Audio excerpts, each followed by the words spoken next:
ലോകമെങ്ങും ട്രാൻസ്ജെൻഡറുകളുമായി ബന്ധപ്പെട്ട വലിയ വിപ്ലവകരമായ മുന്നേറ്റങ്ങൾ ഉണ്ടായിക്കൊണ്ടിരുന്ന ഒരു ദശകമാണ് കഴിഞ്ഞു പോയത്.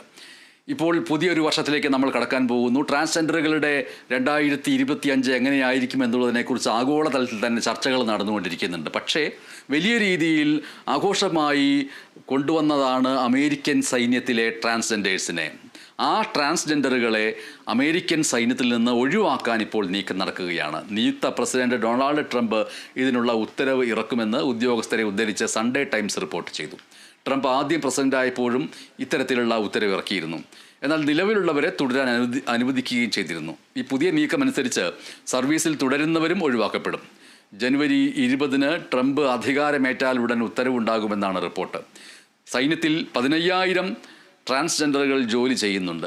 ട്രാൻസ്ജെൻഡറുകൾക്ക് ട്രംപ് ഏർപ്പെടുത്തിയ വിലക്ക് ജോ ബൈഡൻ അധികാരത്തിലെത്തിയപ്പോൾ റദ്ദാക്കിയിരുന്ന കാര്യം കൂടി ഓർക്കുക.